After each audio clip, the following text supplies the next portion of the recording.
Welcome to the 6A Public Preview Show. I'm your host, Lawrence Morgan. Out here in beautiful Armuchee, Georgia this morning. Got wasps flying around, rabbits jumping everywhere.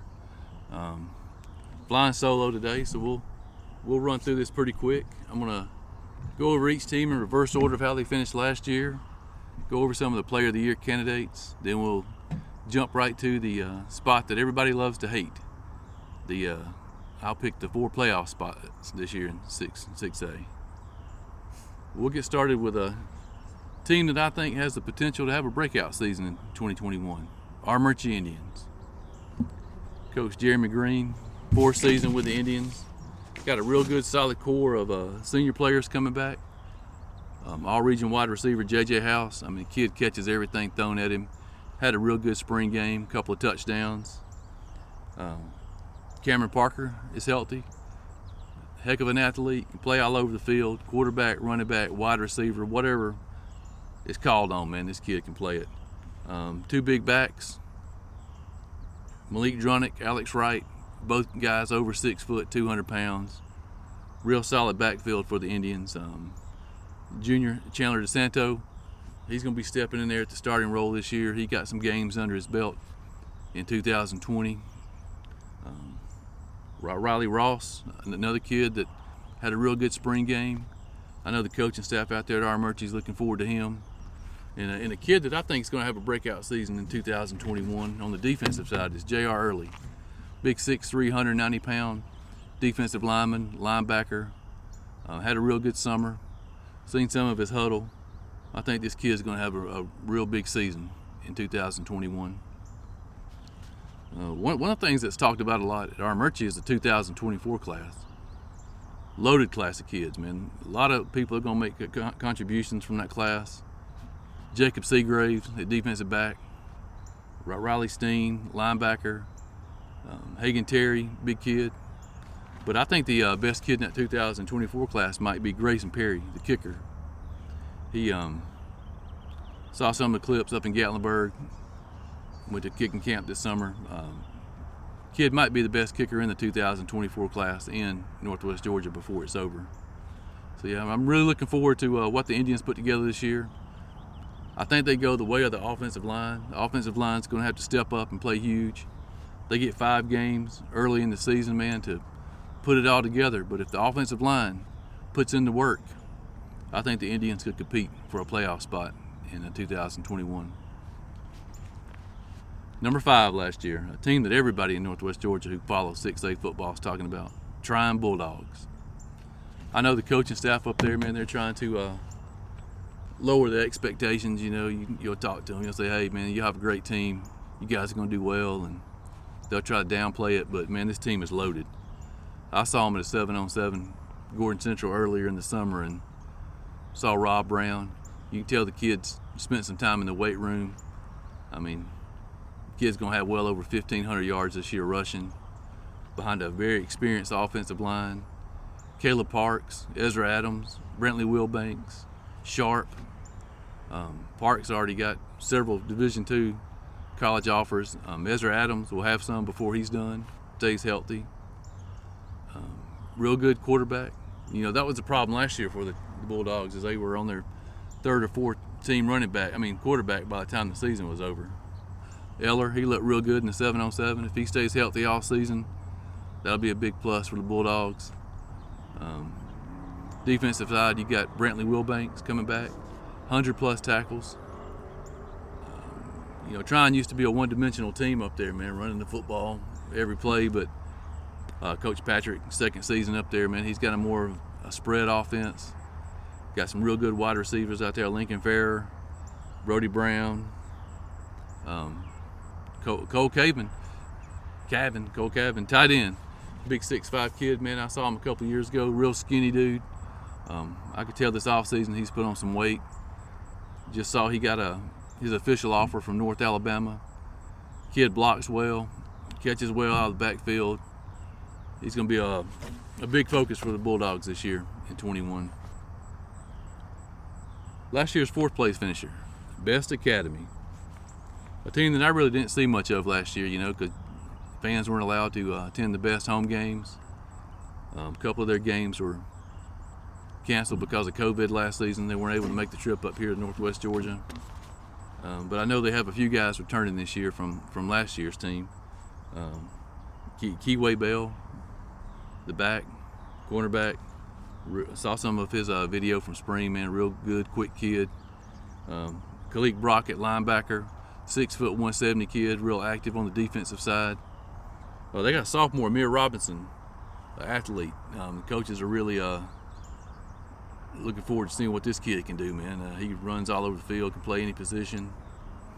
I think one of the misconceptions when you talk Best Academy is, they're all athletic, tall, skinny guys that run all over the field, but they have some hogs up front, man, that can impact the game. Justice Hammond, big 5'10", 311-pound nose guard. I mean, he can block some holes. So I'm pretty interested to see what Best can do this year. Last year's number 3 team, man, a team that I'm really excited about seeing this year. I saw them 7-on-7 down in Haralson County early this summer. I was real impressed. Mount Zion Eagles. They're starting a sophomore quarterback this year, Stanley Cross, but he'll have 2 big guys on the outside to throw to. Christian Terrell, big 6'3", 170 kid. I was real impressed with him down at Haralson County. And then one of my favorite wide receivers in 5AA last year, Malachi Ackles. He transferred over to Mount Zion this year, and kid's going to be a special player in 6A. You got the Buchanan brothers, the junior Dylan, 5'10", 200-pound offensive lineman. He's going to make an impact. Be playing alongside Garrett Gordon, big 6'3", 280 kid, just committed to Charleston Southern last week. Probably one of, if not the best offensive lineman in 6A public. Backfield, got a couple of returning guys, Ethan Leopard, Sherrod Montgomery, sophomore. I think the Mount Zion offense will be real balanced this year, and I think they'll definitely compete for a playoff spot. Number 2, finisher last year. Probably the best season they've had in 20 years. Only the second 10-win season that the Gordon Lee Trojans have had in 53 years. Josh Gross, he lost a lot of seniors off that team, but I think he has those guys thinking they can win now. They got a taste of success last year. I think a lot of these young guys got some experience because they were in some blowout football games last year. Coach Gross will have them ready to play. I saw them up at Ridgeland earlier in the 11-on-11 camp. They looked real good. More of a passing camp.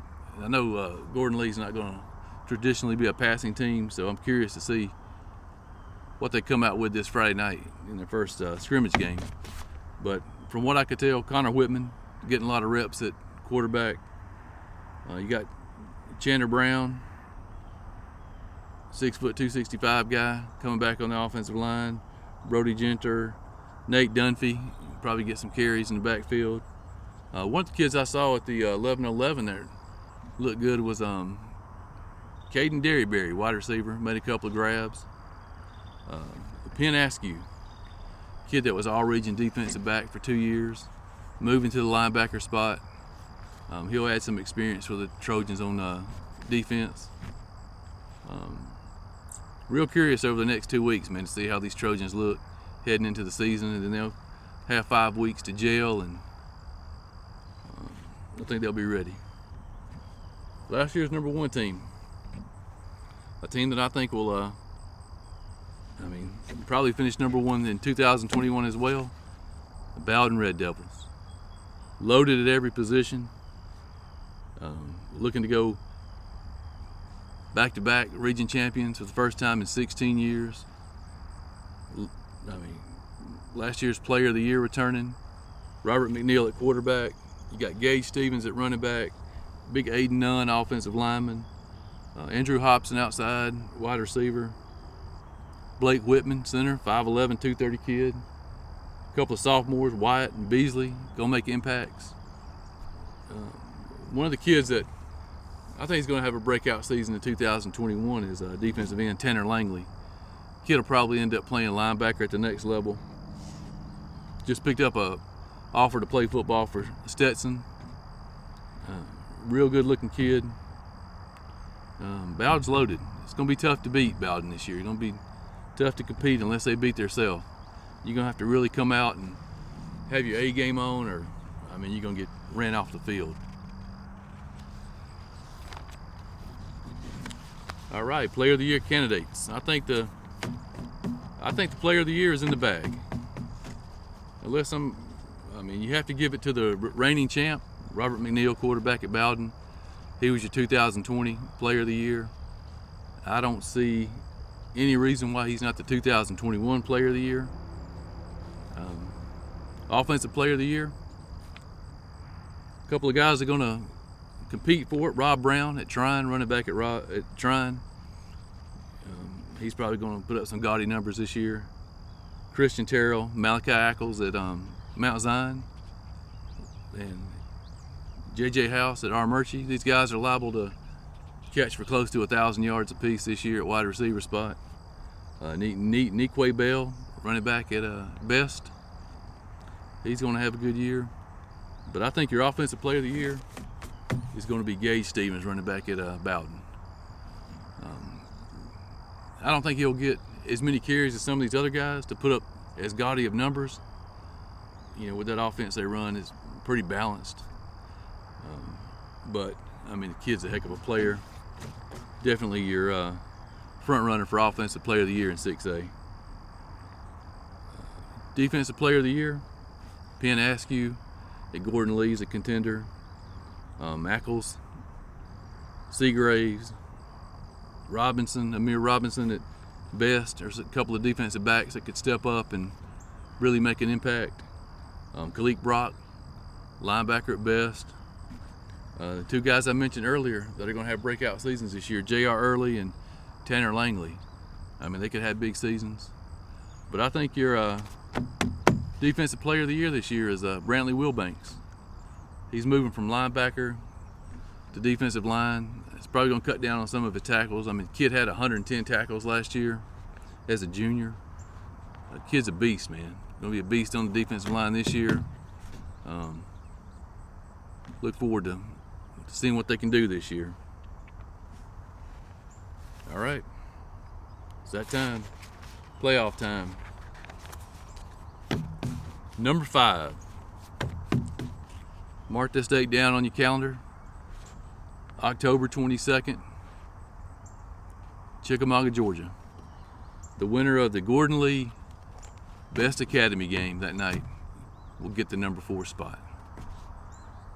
Unfortunately, the loser will be left out. Number 3, Mount Zion Eagles. Number 2, Trine Bulldogs. And your number 1 team in 6A for the second year in a row, Bowden Red Devils.